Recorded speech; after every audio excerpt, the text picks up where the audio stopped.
recent steps taken by government. The state government and the union government aims for the attainment of 10% literacy. So let us now discuss the new schemes launched by the government. Sarva Shiksha Abhiyan. Sarva Shiksha Abhiyan SSA. This was launched in the year 2000. So the main aim of this scheme is to provide compulsory and free education to the children in the age group of 6 to 14 years. So it ensures primary education for all children in the age group 6 to 14 years. And this also focuses on children with special needs. So this SSA focuses on children with special needs. And SSA also focuses on quality education.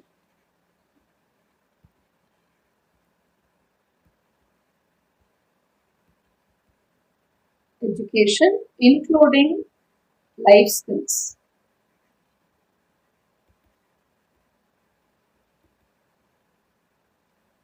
The next one is the National Program for Education of Girls at Elementary Level, NPEGEL.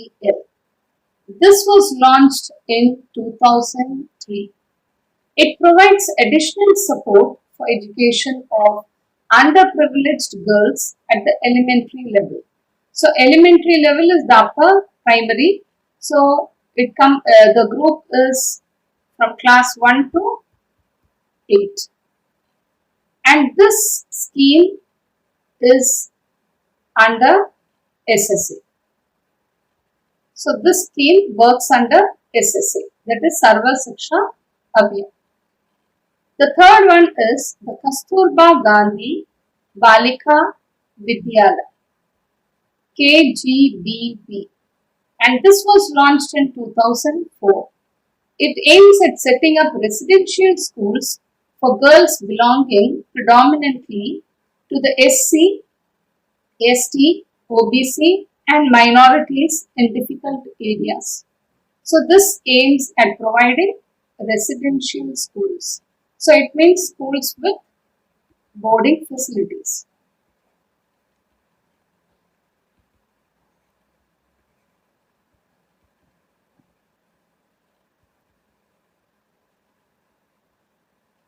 And the next one, National Program of Midday Meals in Schools. So this was launched in 1995 and it provides free midday meals to the primary and upper primary school children. So this program comes both under education sector as well as health sector. Education and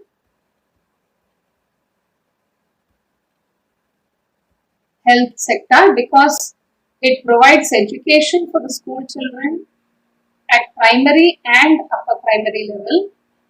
At the same time, it also takes care of the health of the children by providing meals during the school hours. The next step taken by the government is the education cess. Education cess is otherwise called as tax on tax. Cess is an additional levy on the basic tax liability. An education cess of 2% on all direct and indirect central taxes has been imposed in 2004 to finance certain education programs. So this education cess is mainly earmarked for education at elementary level.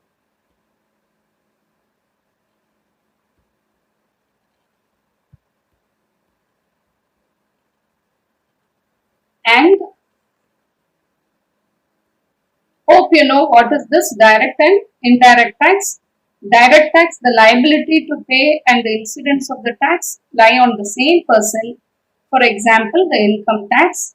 And the indirect tax is the tax on goods like the GST. So here the burden can be shifted on the other person, whereas in direct tax the burden cannot be shifted. So direct tax burden cannot be shifted, and in indirect tax the burden can be shifted from one person to another, like the producer to the consumer.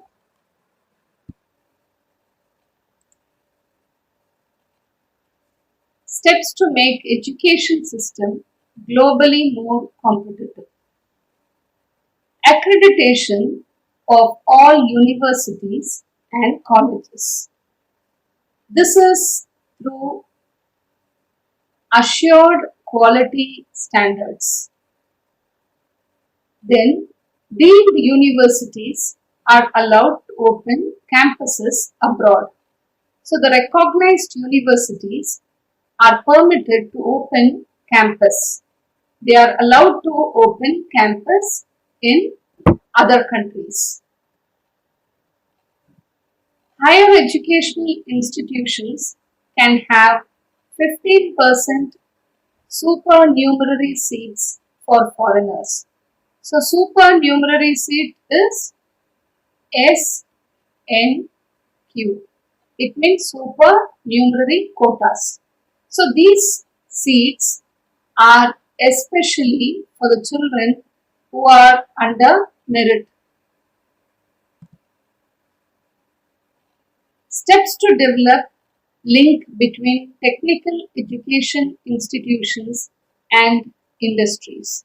So only when children are skilled and knowledgeable, they'll be on par with other workers who are skilled. So the aim of the government is to develop technical courses and that which is linked with the industries. Education sector in India. Growth in government expenditure on education. So the government spends money for different schemes, particularly for development of education. This expenditure by the government is expressed in two ways: as a percentage of total government expenditure, and the other one is as a percentage of GDP. The percentage of education expenditure of total government expenditure indicates the importance of education in the scheme of things before the government. So the government spends a lot of money, expenditure is high for the government to meet with different expenditure. So what happens? This expenditure on education compared to the total government expenditure is high. The percentage of education expenditure of GDP expresses how much of people's income is being committed to the development of education in the country. People educate their children in private schools, and even they have to spend money as a part of education. During 1952 to 2014, education expenditure as percentage of total government expenditure increased from 7.92 to 15.7, and as percentage of GDP it increased from 0.64 to 4.13. So when you see overall there is increase in expenditure, let it be with the percentage of total government expenditure or as a percentage of GDP.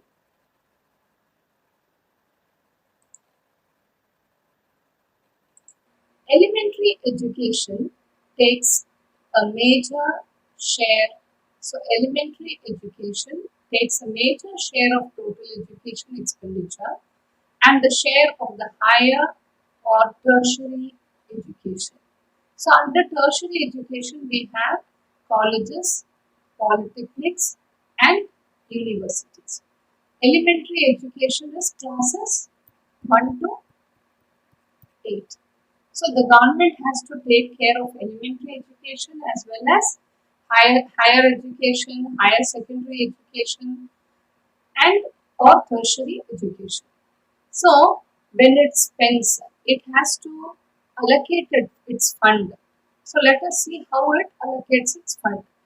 Though on an average, the government spends less on tertiary education, expenditure per student in tertiary education is higher than that of elementary. So tertiary education expenditure is high for an individual. So why it is high? Because the child has to learn in colleges or polytechnics or universities.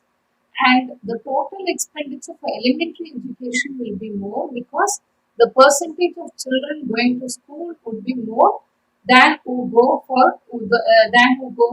and pursue in colleges. This does not mean that financial resources should be transferred from tertiary education to elementary education. So we cannot transfer the funds because there will be children who want to go for higher education. As we expand school education, we need more teachers who are trained in the higher educational institutions. So without tertiary education, you cannot have a good teacher in a school for elementary education.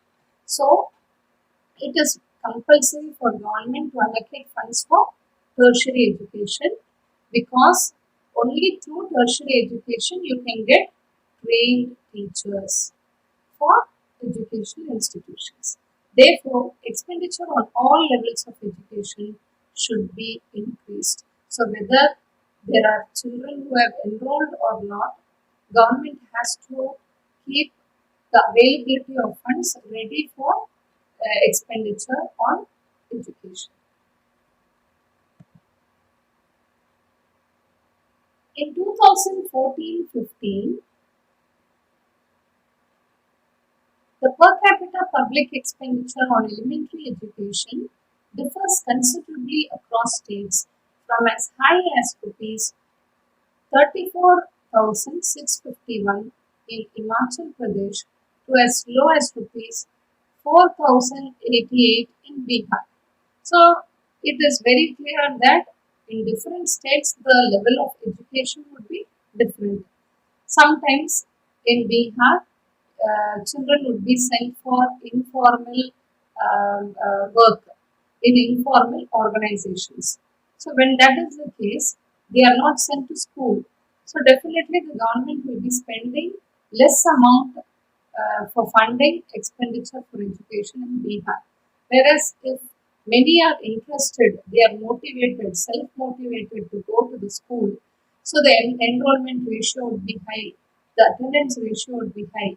Then it is obvious that the amount of expenditure for government on education sector would be high. This leads to differences in educational opportunities and attainments across states. So you can see here the right to education. I've shown you the logo of right to education. It shows you that there is compulsory education. So government works for compulsory education. One can understand the inadequacy of the expenditure on education if we compare it with the desired level of education expenditure as recommended by the various commissions. About 55 years ago, the Education Commission in 1964 to 66, during that period, had recommended that at least 6% of GDP be spent on education so as to make a noticeable rate of growth in educational achievements. So only if government is ready to spend at least 6% from the GDP, then you can see noticeable rate of growth in educational achievements. The Tapas Majumdar Committee, appointed by the Government of India in 1999, estimated an expenditure of around rupees 1.37 lakh crore over 10 years from 1998-99 to 2006-2007 to bring all Indian children in the age group of 6 to 14 years under the purview of school education. So this is otherwise the RP Act. It's a fundamental right in India that all the children should be educated, those who are in this age group 6 to 14 years, so that they get at least the basic education, the elementary level education till class 8.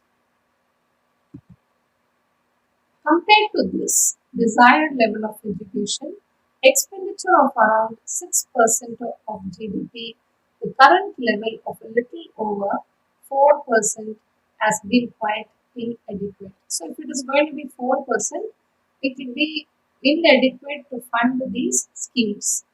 In principle, a goal of 6% needs to be reached. This has been accepted as a must for the coming years. So after a few years, they have decided to allocate 6% of GDP. In 2009, the government of India enacted the Right of Children to Free and Compulsory Education Act to make free education a fundamental right of all children in age group of 6 to 14 years. So this is otherwise the RTE Act.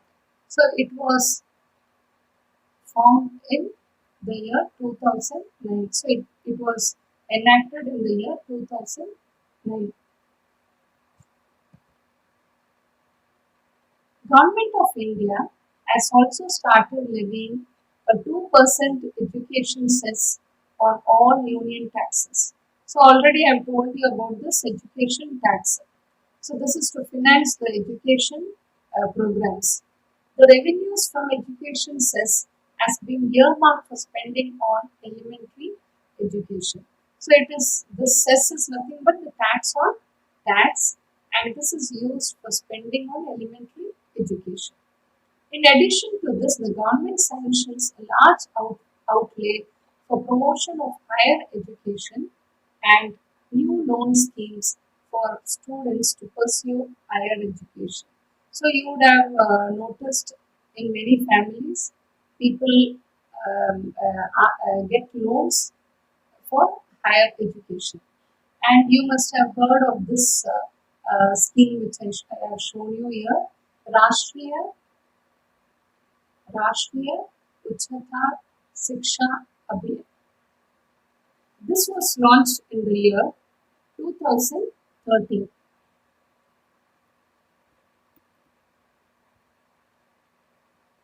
And this is for funding the eligible states for higher educational institutions. So it funds for higher educational institutions who are eligible for education.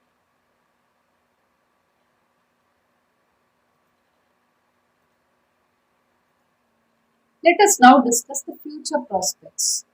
The first one is education for all. It is still a distant dream.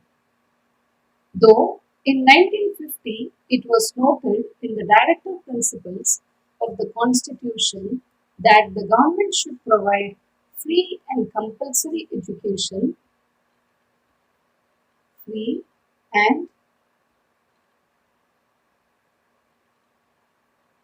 compulsory education to all the children in the age group 6 to 14 years. This has not reached the target. It is still a distant dream. The next is the gender equity.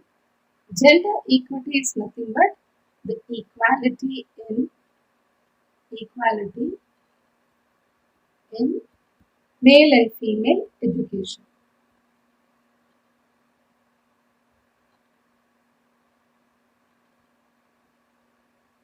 Statistical data shows that there is positive development in this. It means the gap has become narrow. The widened gap has become narrow. The next is the higher education. Higher education, a few takers. Only a few takers go for higher education. Compared to the graduates, less graduate persons are employed. There is still unemployment among educated graduates because they seek for better opportunities.